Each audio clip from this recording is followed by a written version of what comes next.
తెలంగాణలో కులాల కొట్లాట పీక్స్కు చేరుకుంది. కులగణన సర్వే నివేదికతో మొదలైన కులాల కొట్లాట ముఖ్యమంత్రి రేవంత్ రెడ్డి వ్యాఖ్యలతో అగ్నికి ఆజ్యం పోసినట్లయింది.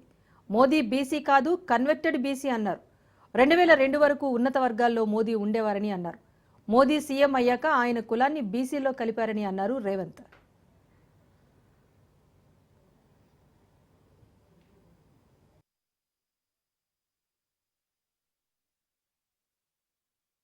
మోడీ గారు నేను బీసీని అంటాడు. మోడీ గారు వాస్తవంగా బీసీ కాదయా, లీగల్లీ కన్వర్టెడ్ బీసీ. నేను చాలా జాగ్రత్తగా ఈ పదం వాడుతున్నా, లీగల్లీ కన్వర్టెడ్ బీసీ. 2001 వరకు ఆయన ముఖ్యమంత్రి కానంత వరకు ఆయన కులము గుజరాత్ రాష్ట్రంలో ఉన్నత వర్గాలలో ఉండే. ఆయన ముఖ్యమంత్రి అయినాక ఆ కులాన్ని తీసుకొచ్చి బీసీలో కలుపుకున్నాడయా చట్టం చేసి. ఆయన పుట్టుకతో బీసీ కాదు, నరేంద్ర మోడీ గారు పుట్టుకతో బీసీ కాదు, పుట్టుకతో ఉన్నత కులము. కానీ 2001లో ఆయన ముఖ్యమంత్రి అయిన తర్వాత ఆయన కులాన్ని తీసుకొచ్చి బీసీ కులాలలో కలిపి మీ దాంట్లో ఇత్తేసి పొత్తుగూడిండు. ఇక మీ ఇష్టం, ఆ పైన మీ ఇష్టం. ఆయన కుర్చీలో నేను బీసీని ఉన్నా కదా, మీకు అందరికి ఎందుకు అంటుండు? ఆయన సర్టిఫికెట్ ఈరోజు బీసీ ఉండొచ్చు, కానీ మనస్తత్వం మాత్రము బీసీల వ్యతిరేక మోడీ గారు నేను బీసీని. రేవంత్ వ్యాఖ్యలతో బీజేపీ నేతలు కౌంటర్ అటాక్ దిగారు. రేవంత్ రెడ్డి అహంకారంతో మాట్లాడుతున్నారని దుమ్మెత్తిపోశారు. మోదీ ముఖ్యమంత్రి అయ్యాక తన కులాన్ని బీసీలో కలుపుకోలేదని వివరించారు. అప్పటి గుజరాత్ ముఖ్యమంత్రి మోదీ కులాన్ని బీసీలో చేర్చారు అంటూ క్లారిటీ ఇచ్చారు. ఈరోజు నరేంద్ర మోడీ గారు డిమాండ్ చేస్తున్నారు కదా, ఒక బీసీ ప్రధానమంత్రి ఉన్న డిమాండ్ చేస్తున్నారు. ఈరోజు ఎందుకు చేయలేదు? నెంబర్ 1. నెంబర్ 2, ఈరోజు ప్రతిపక్షాలు కాదు, బీసీ సంఘాలు ఈరోజు డిఫర్ అయింది. కాబట్టి బీసీ సంఘాలు చేస్తున్న డిమాండ్ను మేము మద్దతు ఇస్తున్నాం. ఈరోజు నరేంద్ర మోడీ గారి విషయం, నరేంద్ర మోడీ గారికి సంబంధించినటువంటి క్యాస్ట్ మేము నిన్ననే తెలుసుకున్నాం. ఆ క్యాస్ట్ కూడా మేము కూడా తెలుసుకోలేదు. ప్రధానమంత్రి మాకు ఆ పరిస్థితుల్లో ఈ దేశంలో ఉన్నటువంటి అన్ని వర్గాల ప్రజలు భారతమాత ముద్దు బిడ్డలే అని భావించేటువంటి పార్టీ అయినప్పటికీ కూడా నిన్న ఆ క్యాస్ట్ తెలుసుకున్నాం. వాళ్ళ క్యాస్ట్ 1994 25 జూలై గుజరాత్ గవర్నమెంట్ బీసీలుగా చేర్చాడు. అప్పుడు ఎవరు ముఖ్యమంత్రి? షబీల్ దాస్ మెహతా కాంగ్రెస్ పార్టీ ముఖ్యమంత్రి ఉన్నప్పుడు ఆ యొక్క క్యాస్ట్ నరేంద్ర మోడీ గారి క్యాస్ట్ను బీసీలో చేర్చారు. అప్పుడు ఆయన రాజకీయాల్లో లేడు, అధికారంలో లేడు. ముఖ్యమంత్రి అంటాడు, ఇలా ముఖ్యమంత్రి అయినాకనో ప్రధానమంత్రి అయినాకనో ఇర్రెస్పాన్సిబుల్గా బాధ్యతారహితంగా దుందుడుకు విధానంతో ముఖ్యమంత్రి నిన్న మాట్లాడుతున్నాడు. ఒక ముఖ్యమంత్రి స్థాయిలో మాట్లాడాల్సినటువంటి భాష కాదు, అర్థం వాస్తవాలు తెలుసుకోకుండా మాట్లాడు. మీ కాంగ్రెస్ పార్టీ ముఖ్యమంత్రి ఉన్నప్పుడే నరేంద్ర మోడీ గారికి సంబంధించినటువంటి ఏదైతే సామాజిక వర్గం ఉందో ఆ సామాజిక వర్గాన్ని బీసీలో చేర్చారు. ఒక్క గుజరాత్లో చేర్చలే, దేశవ్యాప్తంగా ఉన్నటువంటి వాళ్ళందరూ కూడా కేంద్ర ప్రభుత్వం తర్వాత చేర్చింది కాంగ్రెస్ పార్టీ. మరోవైపు బీజేపీ ఎంపీ లక్ష్మణ్ 2001లో మోదీ గుజరాత్ సీఎం అయ్యారని వివరించారు. కానీ 1994లోనే గుజరాత్లోని అప్పటి ప్రభుత్వం మోదీ కులాన్ని బీసీల జాబితాలో చేర్చిందని చెప్పుకొచ్చారు. రేవంత్ రెడ్డి వాస్తవాలు తెలుసుకోవాలి అంటూ హితవు పలికారు. ఈ గ్యారంటీల పేరు మీద మోసం చేసిన ఈ ప్రభుత్వం ఇంకా 4 సంవత్సరాలు యథేచ్ఛగా కొనసాగినట్టయితే, ఈ ఎన్నికల ఫలితాల వల్ల స్పీడ్ బ్రేకర్ పడకపోయినట్టయితే మొత్తం ఈ సమాజం అంతా కూడా, రాష్ట్రం అంతా కూడా మరి ప్రమాదంలో నెట్టే పరిస్థితి వస్తుంది. నిన్న ముఖ్యమంత్రి గారు మాట్లాడతారు, నేను విధి లేని పరిస్థితుల్లో ఈ భాష మాట్లాడుతున్నాను. ముఖ్యమంత్రి హోదాలో వారు మాట్లాడే భాష పట్ల తెలంగాణ సమాజం సిగ్గుతో తలవంచుకుంటుంది. ప్రతిపక్ష నాయకుడిగా మాట్లాడినామంటే సరే, ప్రజలు ఏదో ఆ రోజు ఆ ప్రభుత్వం మీద అక్కసుతో ఈ మాటలకు ఆకర్షితులు కావచ్చు. కానీ ఇప్పుడు పాలనా పగ్గాలు మీకు అజమాయిష్ లేకుండా ఎవరికి వారు యమునా తీరుగా ఈ ప్రభుత్వం అబాసు పాలవుతున్నది. ఈ రాష్ట్రం అప్పుల ఊబిలకి నెత్తినటువంటి విషయాన్ని మర్చిపోయి ఏ రకంగా ఈ ఎన్నికలు ఒక సెమీఫైనల్స్గా భావించి ఖచ్చితంగా విద్యావంతులుగా మీరు ఈ ప్రభుత్వాన్ని కళ్ళెం వేస్తేనే మన డిమాండ్ సాధించుకోవచ్చు. సీఎం రేవంత్ రెడ్డిపై ఎంపీ ఈటెల రాజేందర్ తనదైన శైలిలో స్పందించారు. మోదీని తిరితే ఏమవుతుందో కేసీఆర్కు తెలిసిందని, త్వరలో రేవంత్ కూడా తెలిసొస్తుంది అంటూ కీలక వ్యాఖ్యలు చేశారు. ఢిల్లీకి పోయేమో రేవంత్ రెడ్డి గారు మా పెద్దన్న కేంద్ర ప్రభుత్వ సహకారం కావాలని చెప్పి కోరుతాడు. ఇక్కడికి వచ్చి మాత్రం ప్రగల్భాలు పలుకుతాడు. ఇవాళ మోడీ గారిని పట్టుకొని, అంత పెద్ద మనిషిని పట్టుకొని, మోడీ గారు బీసీ కాదు, మోడీ గారు టెక్నికల్గా బీసీ అయిండు, అందుకని ఆయన బీసీ కాదు కాబట్టి బీసీలను ద్వేషిస్తాడు ఆయన అనేటువంటి నీచమైన మాటలు. సరే ఏం కాలం నీకు, పోయే కాలం ఇది ఏమన్నా? గంత పెద్ద మహనీయుడు ఇవాళ ఆయన ఒక బీసీలకో, ఒక ఎస్సీలకో, ఒక ఎస్టీలకో, ఒక ఓసీలకు సంబంధించిన వ్యక్తి. భారత జాతి ఆత్మగౌరవాన్ని ప్రపంచ చిత్రపటం మీద ఆవిష్కరిస్తున్నటువంటి మహనీయుడు మోడీ గారు. నిన్ననే చూసినాం, ఇవాళ అమెరికాలో అమెరికన్ ప్రెసిడెంట్ తానే స్వయంగా కుర్చీ లాగి కూర్చోబెట్టి సంతకం పెట్టిన తర్వాత మళ్ళీ కుర్చీ చేసిన గౌరవం ఇలా దక్కించుకున్న దేశం మన దేశం. ప్రపంచ దేశాలలో భారతదేశం అంటే ఒక గౌరవాన్ని పెంచిన నాయకుడు. భారత గడ్డ బిడ్డ, భారత జాతి బిడ్డ అమెరికాలో ఉన్న, లండన్లో ఉన్న, దుబాయ్లో ఉన్న, ఇవాళ జర్మనీలో ఉన్న ఆమె ఇండియన్ అని చెప్పి గల్లెగరేసి చెప్పుకున్నటువంటి స్థాయికి తెచ్చిన మోడీ గారిని పట్టుకొని ఇవాళ మీరు కూట్ల రాయి తేలినోడు ఏట రాయి తీసినట్టుగా గిక్కడ నువ్వు పాలించే సత్తా లేక, గిక్కడ ప్రజలకు ఇచ్చిన వాగ్దానాలను పరిష్కరించే దమ్ము లేదు. కానీ ఇవాళ గాయన గురించి ఉట్టికి ఎగరలేనమ్మా ఆకాశానికి ఎగిరినట్టుగా నువ్వు మోడీ గారి మీద మాట్లాడితే సూర్యుడి మీద. కులగణన అంశాన్ని డైవర్ట్ చేయడానికి బండి సంజయ్ రాహుల్ గాంధీ మతంపై మాట్లాడుతున్నారని మంత్రి సీతక్క అన్నారు. విద్వేషాలు రెచ్చగొట్టి దేశంలో విధ్వంసాన్ని సృష్టించడమే బీజేపీ విధానమన్నారు. రాహుల్ గాంధీ మతం, అభిమతం కులగణన అని అన్నారు. దమ్ముంటే బీజేపీ దేశంలో కులగణన, జనగణన చేపట్టాలి అంటూ డిమాండ్ చేశారు. రాహుల్ గాంధీ గారు ఒక విజన్ ఉన్న నాయకుడు, ఒక త్యాగాల కుటుంబం నుంచి వచ్చి 35 సంవత్సరాలైనా కూడా ఇప్పటి వరకు ఎలాంటి పదవులు లేకుండా దేశం కోసం, అట్టడుగు వర్గాల కోసం పనిచేస్తున్నటువంటి రాహుల్ గాంధీ గారిని పదే పదే కించపరిచేటువంటి మాటలు మాట్లాడుతున్నారు. వాళ్ళ బీజేపీ పాలిటిక్స్ ఏంటి అంటే వాళ్ళు నమ్ముకున్నది డివైజివ్, డిస్ట్రక్టివ్, హేట్రేట్. మరి మా రాహుల్ గాంధీ గారు ఒక లవ్, పీస్, అదే విధంగా ఒక లక్ష్యంతో మరి పనిచేస్తున్నారు. ఆయన యొక్క విజన్ డైవర్ట్ చేయడం కోసం ఈరోజు వ్యక్తిగతంగా కులము, మతము, వర్గము అనేటువంటి తీసుకొచ్చి ఇవాళ మాట్లాడుతున్నటువంటి బీజేపీ నాయకులు 10 సంవత్సరాలుగా రాజకీయాలను, పదవులను పొందడం. రాహుల్ గాంధీ కుటుంబం పదవుల కోసం, రాజకీయాల కోసం, అధికారం కోసం తప్పుడు నినాదాలతో ముందుకొచ్చిన కుటుంబం కాదు. రాహుల్ గాంధీపై బీజేపీ నేతలు చేసిన విమర్శలకు కాంగ్రెస్ నేత జగ్గారెడ్డి కౌంటర్ ఇచ్చారు. రాహుల్ గాంధీది బ్రాహ్మణ కులమని అన్నారు. రాహుల్ గాంధీ తండ్రి, తాతలు జంధ్యం ధరించినట్టుగా గుర్తు చేశారు. పెళ్లి కాలేదు కాబట్టే రాహుల్ గాంధీ జంధ్యం వేసుకోవటం లేదని క్లారిటీ ఇచ్చారు. ఇక బ్రాహ్మణులు హిందువులు కాదని బండి సంజయ్కి ఏమైనా అనుమానం ఉందా చెప్పాలి అంటూ జగ్గారెడ్డి క్వశ్చన్ చేశారు. రాహుల్ గాంధీ కులం గురించి బండి సంజయ్ అడిగితే నేనేమంటున్నా, రాహుల్ గాంధీ గారి కులము బ్రాహ్మణ కులము. బ్రాహ్మణులు అంటే హిందువులే కదా. ఆ కుటుంబము స్వాతంత్రము కంటే ముందు ఇందిరాగాంధీ గారు మ్యారేజ్ కాకముందే వాళ్ళ భర్త స్వాతంత్ర ఉద్యమంలో స్వాతంత్రం కోసం వారు చేస్తున్న దాన్ని బట్టి మహాత్మా గాంధీ గారు దేశ ప్రజలు ఆయన గాంధీ అని పిలవడం జరిగింది. ఇప్పుడు పేరు చేంజ్ కాదు, పేరు ఎక్కడ కూడా చేంజ్ కాదు. ఎక్కడ కూడా ఇందిరాగాంధీ గారు కూడా కులం క్లెయిమ్ చేయలే. వాళ్ళకి ఏం అవసరము? వాళ్ళు లక్షల కోట్ల ఆస్తులలో పుట్టిన వాళ్ళు కదా. రిజర్వేషన్ కేటగిరీ వాళ్ళకి అవసరం లేదు. ఇందిరా ప్రియదర్శిని వివాహం. సీఎం రేవంత్ రెడ్డి వంకర టెంకర మాటలు మాట్లాడుతున్నారని మండిపడ్డారు ఎమ్మెల్సీ కవిత. సీఎం రేవంత్ ప్రతిపక్షాల గొంతు నొక్కే ప్రయత్నం చేస్తున్నారంటూ మండిపడ్డారు. కులగణన టాపిక్ డైవర్ట్ చేయడానికే మోదీ కులం పైన చర్చ తీసుకొచ్చారని విమర్శలు చేశారు ఆమె.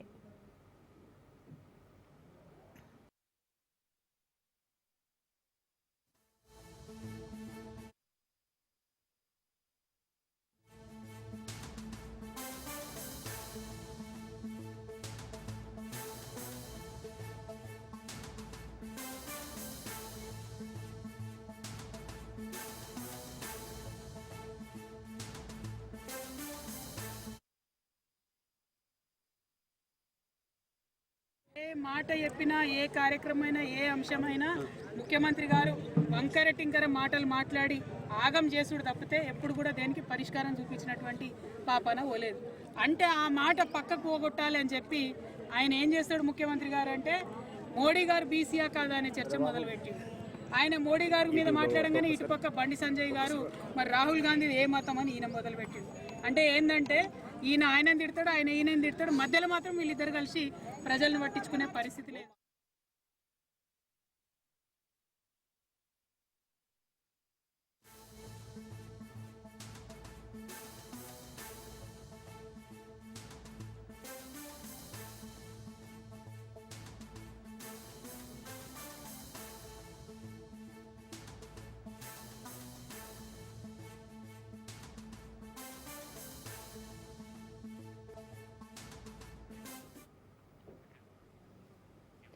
ఐఏఎస్ ఐపీఎస్లపై సీఎం రేవంత్ రెడ్డి చేసిన వ్యాఖ్యలు ఇప్పుడు హాట్ టాపిక్గా మారాయి. ఏసీ గదుల్లో కూర్చుని పని చేయకుండా పైరవీలతో సమయం గడుపుతున్న అధికారులను ఉద్దేశించి ఆయన చేసిన విమర్శలు సంచలనంగా మారాయి. ముఖ్యమంత్రిగా ఉంటూ ఐఏఎస్ అధికారులను ఒక్క తప్పు చేయాలని అంటూ ఆగ్రహం వ్యక్తం చేశారు బండి సంజయ్. అవినీతి చేయొద్దు, తప్పులు చేయకుండా చూడాల్సిన ముఖ్యమంత్రి దిగజారి మాట్లాడతారా అంటూ మండిపడ్డారు. లీడర్స్ కంటే కూడా ఆఫీసర్స్తో ప్రజలు మమేకమయ్యే వాళ్ళు, చెప్పుకునేవాళ్ళు. ఎలక్టెడ్ రిప్రజెంటేటివ్ అయినాక మారుమూల ప్రాంతాలకు వెళ్ళినప్పుడు, సార్ 30 సంవత్సరాల క్రితం సో కలెక్టర్ మా ఊరు వచ్చి మా సమస్యను విన్నాడు సార్, మా సమస్యను పరిష్కరించినాను. ఈరోజు పదే పదే నేను ఇన్సిస్ట్ చేస్తున్నాను, ఇన్స్ట్రక్షన్ ఇస్తున్నాను. I told my chief secretary to record there service book, field మీద పొమ్మని. అసలు ఏసీ రూముల్లో నుంచి బయటకు వెళ్ళడానికి హెసిటేట్ చేస్తున్నారు ఆఫీసర్లు. మరి నాకు తెలియదు, మరి ఏసీ అనేది ఏమన్నా జబ్బేమో. ప్రజల దగ్గరికి వెళ్ళినప్పుడు అంటే ఒక ఐఏఎస్ కానీ ఐపీఎస్ కానీ డిస్ట్రిక్ట్స్ను హోల్డ్ చేసినప్పుడు వచ్చిన ఎక్స్పీరియన్సే రిచ్ ఎక్స్పీరియన్స్. ఐఏఎస్ ఆఫీసర్లు 4 తప్పులు చేస్తారట అంటే ముఖ్యమంత్రి తప్పు ఏమని చెప్పినట్టే కదా. నేను ఒక్క తప్పు ఏమంటే నాకు చేయరా? మరి నువ్వు ఒక్కడేమంటే ఒక్కడికి తప్పు చేస్తారు, వాళ్ళ కోసం వాళ్ళు తప్పులు చేసుకోదాలు. పూర్తి స్థాయిలో కాంగ్రెస్ పార్టీ మీద పూర్తి వ్యతిరేకత ఉంది తెలంగాణ రాష్ట్రంలో. కేంద్ర మంత్రి బండి సంజయ్కు టీపీసీసీ అధ్యక్షుడు మహేష్ కుమార్ గౌడ్ సవాల్ విసిరారు. బీసీలకు 42% రిజర్వేషన్ల కోసం అసెంబ్లీలో బిల్లు తీసుకొస్తామని, ఈ బిల్లును 9వ షెడ్యూల్లో పెట్టించగలరా అంటూ ప్రశ్నించారు. దేశవ్యాప్త కుల గణనకు మోదీని అడిగే సత్తా ఉందా అన్న మహేష్ కుమార్ గౌడ్, దేశంలో అయినా రాష్ట్రంలో అయినా భవిష్యత్ బీసీలదే అన్నారు. బీజేపీ బీఆర్ఎస్లు బీసీ నేతను సీఎం చేయగలవా అంటూ ప్రశ్నించారు. అయితే బీసీ నేతను సీఎం చేయగల సత్తా కాంగ్రెస్ పార్టీకి మాత్రమే ఉందని అన్నారు మహేష్ కుమార్ గౌడ్. రాహుల్ గాంధీ గారి ఆశయం మేరకు ఈ దేశంలో బీజేపీ ప్రభుత్వాలు చాలా చోట్ల ఉన్నాయి, వారు ఎక్కడ చేయట్లేదు. ఇప్పుడు చేయకుండా బీసీల గురించి మాట్లాడుతూ ఉన్నారు. మా కమిట్మెంట్ ఉంది కాబట్టి ఇక్కడ రేవంత్ రెడ్డి గారి ప్రభుత్వము కాస్ట్ సెన్సస్ చేసాము. చేయడమే కాకుండా మేము ఎన్నికల ముందు ఇచ్చిన కమిట్మెంట్ 42% చట్టబద్ధ ఇవ్వబోతా ఉన్నాం. It's not a small thing, ఆషామాషి కాదు. మేము ఇప్పుడు బీజేపీ గారిని బీఆర్ఎస్ వాళ్ళని అడుగుతున్నాం, మాకు చిత్తశుద్ధి మేము చేస్తూ ఉన్నాము, మీరు 10 ఏళ్ళు బీఆర్ఎస్ చేయలేదు, ఇలా బీజేపీకి అవకాశం ఉంది, కేంద్రంలో అధికారంలో ఉంది, మేము కాస్ట్ సెన్సస్ చేస్తాము. పెద్దలు చెప్పినట్టుగా 9th షెడ్యూల్లో చేర్చి ఈ రిజర్వేషన్ సుప్రీంకోర్టు సీలింగ్ని అధిగమించి మీరు మీ చిత్తశుద్ధి చాటుకోవాలి. ఇవాళ బండి సంజయ్ గారికి నేను వీటో పక్కుతాను, ఓబీసీ బిడ్డగా మీరు కేంద్రంలో మంత్రిగా ఉన్నారు. మేము రేపు చట్టసభలో బిల్లు పెట్టి చట్టసభలో చట్టబద్ధి ఇస్తే దాన్ని 9th షెడ్యూల్లో చేర్చి మీరు ప్రధానమంత్రితో మాట్లాడి అధిగమించే విధంగా మీరు ప్రయత్నం చేయాలి. అప్పుడు మీకు బీసీల పట్ల చిత్తశుద్ధిని ప్రజలు నమ్ముతారు. ఎమ్మెల్సీ ఎన్నికల్లో బీజేపీ బీఆర్ఎస్లు కుమ్మక్కయ్యాయని ఆరోపించారు మంత్రి జూపల్లి కృష్ణారావు. 2 పార్టీలు కూడా నిరుద్యోగులను మోసం చేశాయని మండిపడ్డారు. తాము కులగణనను పారదర్శకంగా జరిపించామన్నారు. దేశ సమగ్రత కోసం ప్రాణాలర్పించిన కుటుంబం రాహుల్ గాంధీది అని చెప్పుకొచ్చారు. కేవలం రాజకీయ లబ్ధి కోసమే బీజేపీ మతాన్ని వాడుకుంటోంది అంటూ విమర్శించారు. బీజేపీకైనా బీఆర్ఎస్కైనా ఇంకొకరికైనా విమర్శించే నైతిక హక్కు లేదు. ఎందుకు లేదంటే బీజేపీ వచ్చి కూడా 10 సంవత్సరాలైంది, బీఆర్ఎస్ పార్టీ 10 సంవత్సరాలు పరిపాలన చేసింది. ఏ రోజు ఆలోచన చేయలే, ఎవరు అడగకపోయినా కాంగ్రెస్ పార్టీ నిర్ణయం మేరకు, రాహుల్ గాంధీ గారి ఆలోచన మేరకు గౌరవ ముఖ్యమంత్రి రేవంత్ రెడ్డి గారు అసెంబ్లీలో సుమారుగా 95,000 మంది ఉద్యోగులతోటి వాళ్ళ సంతకాలతోటి, ప్రతి ఇంటికి సంతకాలతోటి సర్వే చేసినటువంటి లెక్కలు వచ్చినాయి. ఇంకా 3 లక్షల కుటుంబాల పైచిలకు దీనిలో ఈ సర్వేలో పాల్గొనే వాళ్ళు ఉన్నందుకు మళ్ళీ 10 రోజులు టైం ఇచ్చి మళ్ళీ వెళ్ళి వాళ్ళ దగ్గర తీసుకొచ్చే కార్యక్రమం చేస్తూ ఉన్నాం. దీనిలో కేసీఆర్ అయినా కేటీఆర్ అయినా హరీష్ రావు అయినా దాన్ని శాసనసభలో పెట్టలే, క్యాబినెట్లో పెట్టలే, చట్టరూపం ఇవ్వలే. ఇలా సీఎం రేవంత్ పై మాజీ మంత్రి హరీష్ రావు సెటైర్లు వేశారు. 2020 ఆడుతున్నా అంటూ రేవంత్ మాట్లాడుతున్నారని, అయితే రేవంత్ కలెక్షన్లోనే 2020 ఆడుతున్నారు అంటూ ఎద్దేవా చేశారు. ఇక కేసీఆర్ ఏ మ్యాచ్ అయినా ఆడుతారన్న హరీష్ రావు అవసరమైతే డిఫెన్స్తో పాటు 6 కూడా కొడతారంటూ పొలిటికల్ పంచ్ వేశారు. సాధించిన తెలంగాణను తాగునీటిలో, సాగునీటిలో, విద్యుత్ రంగంలో ఏ రంగం తీసుకున్నా ఈ దేశానికి రోల్ మోడల్ గా, అన్ని రాష్ట్రాలకు ఒక మోడల్ గా, ఒక దిక్సూచిగా తెలంగాణను తయారు చేసింది. కేసీఆర్ కు తెలంగాణకున్న బంధం ఇది పేగు బంధం, తల్లి బిడ్డల బంధం. కేసీఆర్ కు తెలంగాణ ప్రజలకున్న బంధం. ఈ మధ్యలో రేవంత్ రెడ్డి మాట్లాడుతుండు, నేను 2020 మ్యాచ్లు ఆడుతున్నా అంటుండు. నువ్వు 2020 ఆడతావేమోగా, నువ్వు 2020 ఆడవు. వాస్తవంగా నువ్వు 2020 దేనికి ఆడతావు అంటే పైసల కలెక్షన్ ఆడతావు. అసలు నువ్వు ఆడే మ్యాచ్ అంతా కూడా తొండి, నీదంతా తొండి మ్యాచ్ ఉంటది, తొండి ఎగ్గొట్టే మ్యాచ్. ఏంది నీ మాటల్లో తొండి, హామీల అమలులో ఎగ్గొట్టేది ఉంటది నీ దగ్గర. కానీ కలెక్షన్ లో మాత్రం 2020 ఆడతావు నువ్వు. ఎందుకంటే నువ్వు మంచినీటి ఎద్దడి నివారణకు ప్రధాని ప్రత్యేక శ్రద్ధ చూపిస్తున్నారని అన్నారు ఎంపీ డీకే అరుణ. 3,500 ఇళ్లకు నల్లా కలెక్షన్ ఇచ్చి నీటి ఎద్దడి తీరుస్తామన్నారు. అభివృద్ధిలో రాజకీయాలు తగవని, రాష్ట్ర కేంద్ర ప్రభుత్వాలు ప్రజా సంక్షేమే ధ్యేయంగా పనిచేయాలని సూచించారు. ఎక్కడ పోయినా బోర్లు వేయండి, మాకు నీళ్లు వస్తలేవనేటువంటి పరిస్థితి ఈరోజు తెలంగాణలో కనిపిస్తా ఉంది. అంటే తాగునీటికి ప్రతి ఒక్క గ్రామాలతో పాటు, మున్సిపాలిటీలతో పాటు గ్రామాల్లో కూడా కట్టకట్టలు ఏర్పడతా ఉన్నాయి. మున్సిపాలిటీకి ముఖ్యంగా ఇప్పుడే ఎండాకాలం ప్రారంభమైనట్టుగా చూస్తున్నాం. ఎండాకాలం ఇంకా ఇది ఫిబ్రవరి నెలలోనే ఉన్నాము. అయినప్పటికీ కూడా తీవ్రమైనటువంటి ఎండలు, ఇప్పుడే తాగునీటి సమస్యలు ప్రారంభమైనాయి. కాబట్టి ఈ ప్రాజెక్టుని ఎంబడే అమృత్ టూ కింద శాంక్షన్ అటువంటి ఈ యొక్క కార్యక్రమానికి, ఈ యొక్క అమృత్ టూకి ఎంబడే పనులు ప్రారంభం చేసి ఈ ఎండాకాలం లోపల ఈ తాగునీటి కొరతను, తాగునీటి సమస్యను మరి పూర్తి చేయాలని, దీనికి ఇమ్మీడియట్ గా ఇంప్లిమెంటేషన్ చేసేటటువంటి హెల్త్ ఈలు కానీ, అదేవిధంగా ఏజెన్సీ వాళ్ళు కానీ, వర్క్ తీసుకున్న ఏజెన్సీ వాళ్ళు కానీ ఈ యొక్క పనులను త్వరితగతిన పూర్తి చేసి ఏదైతే కేంద్ర ప్రభుత్వం యొక్క ఉద్దేశం ఉందో ఏ ఒక్కరు కూడా తాగునీటి కోసం కటకటపడకూడదు. పౌర సరఫరాల శాఖపై ఉన్నతాధికారులతో సీఎం రేవంత్ రెడ్డి సమీక్షా సమావేశం నిర్వహించారు. కొత్త రేషన్ కార్డుల జారీకి వెంటనే ఏర్పాట్లు చేయాలని ఆదేశించారు. అర్హులందరికీ రేషన్ కార్డులు ఇవ్వాల్సిందే అని స్పష్టం చేశారు. ఇప్పటికే దరఖాస్తు చేసిన కుటుంబాలు మళ్లీ దరఖాస్తులు చేయకుండా అవగాహన కల్పించాలని సూచించారు. ఎమ్మెల్సీ ఎన్నికల కోడ్ అమల్లో లేని జిల్లాల్లో వెంటనే కార్డుల జారీకి చర్యలు తీసుకోవాలని ఆదేశించారు. కొత్త కార్డులకు సంబంధించి పలు డిజైన్లను పరిశీలించారు సీఎం. బాన్సువాడలో వర్గపోరు బట్టబయలైంది. ఎమ్మెల్యే పోచారం శ్రీనివాసరెడ్డిపై మంత్రి జూపల్లికి ఫిర్యాదు చేశారు. మాజీ ఎమ్మెల్యే రవీందర్ రెడ్డితో కలిసి జూపల్లికి ఫిర్యాదు చేశారు బాన్సువాడ కాంగ్రెస్ కార్యకర్తలు. కాంగ్రెస్ పార్టీ సమావేశం ఏర్పాటు చేస్తే తమపై కేసులు పెట్టారని ఆగ్రహం వ్యక్తం చేశారు. తమకు న్యాయం చేయాలని జూపల్లిని కోరారు. నిజమైన కాంగ్రెస్ కార్యకర్తలను పోచారం వేధిస్తున్నారని ఆరోపించారు. తెలంగాణలో పార్టీ ఫిరాయించిన ఎమ్మెల్యేల కేసు మంగళవారం సుప్రీంకోర్టులో విచారణకు రానుంది. ఒక పార్టీ బీఫామ్ మీద గెలిచి అధికారంలో ఉన్న మరీ పార్టీలోకి మారిన 10 మంది ఎమ్మెల్యేలపైన హైకోర్టులో పిటిషన్ దాఖలైంది. పార్టీ మారిన ఎమ్మెల్యేలను అనర్హులుగా ప్రకటించే నిర్ణయం స్పీకర్కు వదలడంతో తెలంగాణ స్పీకర్ చర్యలు తీసుకోలేదని సుప్రీంని ఆశ్రయించింది బీఆర్ఎస్ పార్టీ. ఈ నేపథ్యంలో మంగళవారం విచారణ కీలకంగా మారగా పార్టీ మారిన ఎమ్మెల్యేల భవితవ్యం డిసైడ్ కానుంది.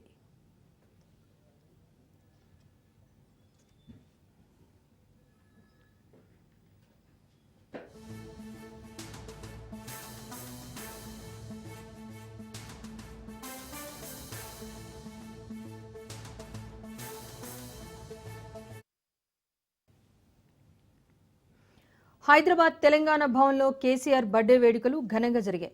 నేతలు, కార్యకర్తలు భారీగా హాజరయ్యారు. కేసీఆర్ బర్త్డే సందర్భంగా భారీ కేక్ను కట్ చేశారు. కేసీఆర్ అంటే 4 కోట్ల మంది ప్రజల భావోద్వేగమని బీఆర్ఎస్ నేతలు అన్నారు.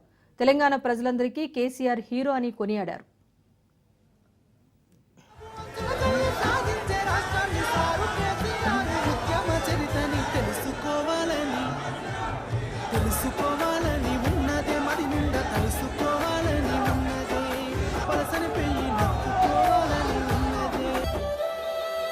కరువుతో పల్లెలు కంట నీరు దాగి కడుపు నింపుకున్నయ్యో.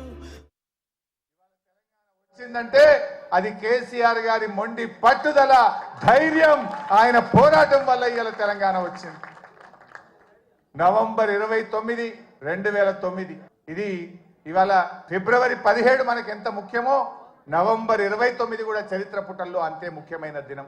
ఆనాడు కేసీఆర్ గారు ఇంకా లాభం లేదు, కేసీఆర్ చచ్చుడో తెలంగాణ వచ్చుడో, అయితే తెలంగాణ జైత్రయాత్ర లేదంటే నా శవయాత్ర అని చెప్పి ఆమరణ నిరాహార దీక్ష కూర్చున్నటువంటి నాయకుడు మనం చూసాం. గాంధీజీ గారి సత్యాగ్రహం చూసాం, పొట్టి శ్రీరాములు గారి ఆమరణ దీక్ష చూసాం. మరి నాడు కేసీఆర్ గారు కూడా ఆమరణ నిరాహార దీక్ష కూర్చొని ఢిల్లీ పీఠాన్ని కదిలించి డిసెంబర్ 9, 2009 ప్రకటన వచ్చిందంటే అది కేసీఆర్ గారి దీక్ష ఫలితం అని కూడా మనం గుర్తు చేసుకోవాల్సిన అవసరం ఉంది.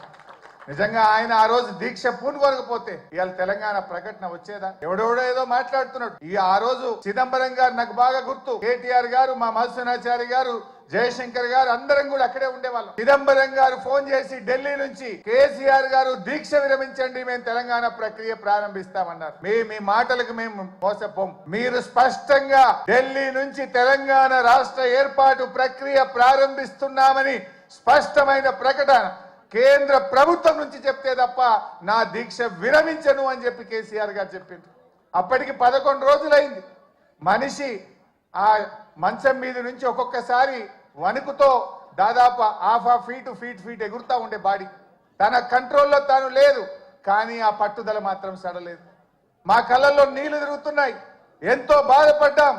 కానీ ఆయన మాత్రం కేంద్ర ప్రభుత్వం తరఫున రాష్ట్ర ఏర్పాటు ప్రక్రియ ప్రారంభమైందంటేనే దీక్ష విరమిస్తా అన్నాడు. గదే చిదంబరం గారు ఢిల్లీ నుంచి అనౌన్స్ చేసింది. అది ఆ రకంగా తెలంగాణ తెచ్చుకున్నాం.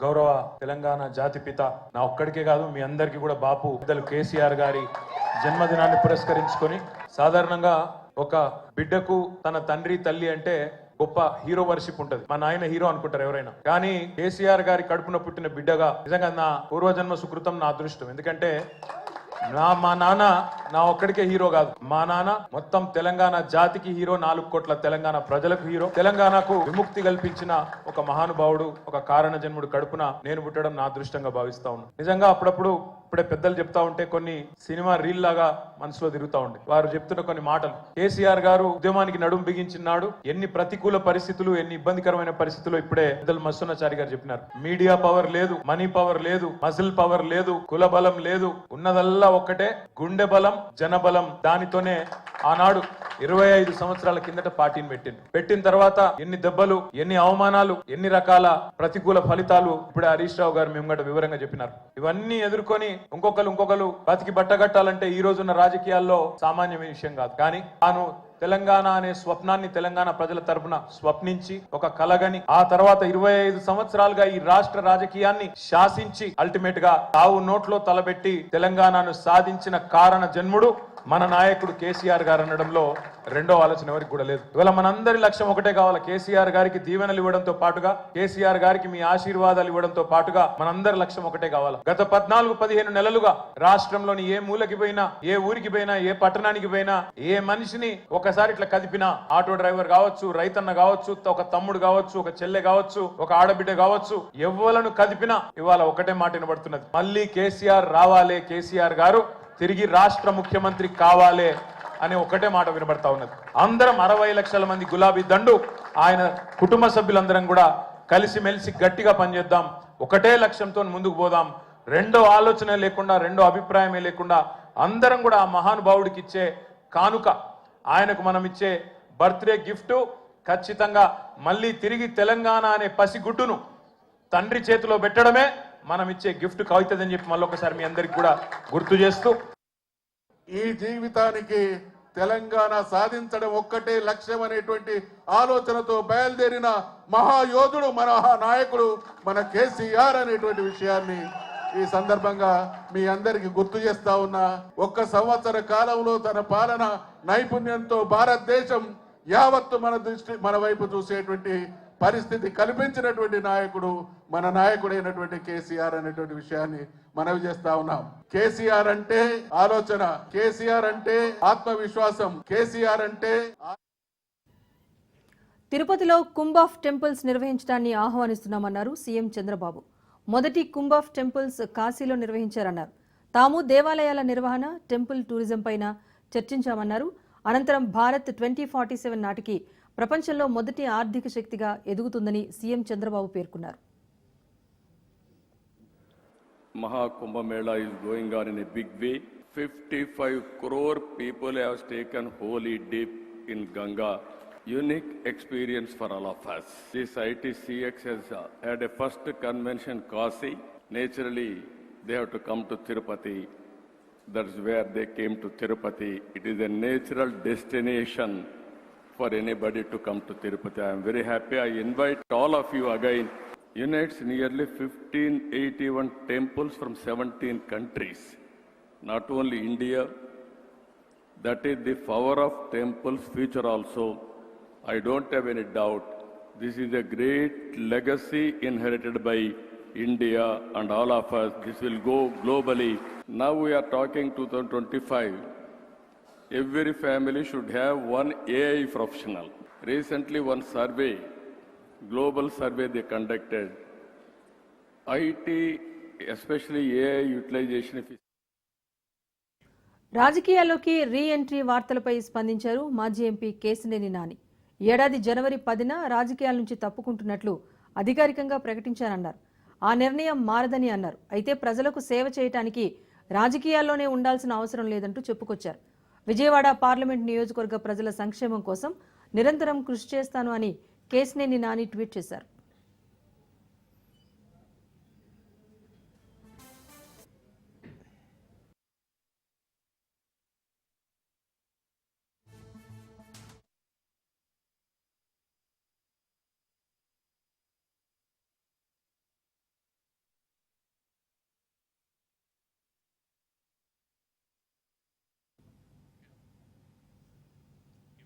ఢిల్లీ అసెంబ్లీ ఎన్నికల్లో బీజేపీ విజయం సాధించినప్పటికీ కొత్త సీఎం ఎంపికపై ఇంకా ఉత్కంఠ మాత్రం వీడటం లేదు. సీఎం రేస్లో పర్వేష్ వర్మ, రేఖా గుప్తా ఉన్నారు. అయితే సీఎం ఎంపికపై సస్పెన్స్ వీడే అవకాశం ఉందని పార్టీ వర్గాలు చెబుతున్నాయి. ఇటీవల జరిగిన ఢిల్లీ అసెంబ్లీ ఎన్నికల్లో బీజేపీ విజయ ఢంకా మోగించింది. మొత్తం 70 స్థానాల్లో 48 నియోజకవర్గాల్లో జెండా ఎగురవేసింది. 2 సార్లు అధికారంలో ఉన్న ఆమ్ ఆద్మీ పార్టీ మాత్రం ఈసారి జరిగిన ఎన్నికల్లో కేవలం 22 స్థానాలకి పరిమితమైంది. కేజ్రీవాల్తో పాటు కీలక నేతలు ఓటమి చవి చూశారు. ఆప్ తరపున మాజీ సీఎం అతిషి మాత్రం విజయం సాధించారు.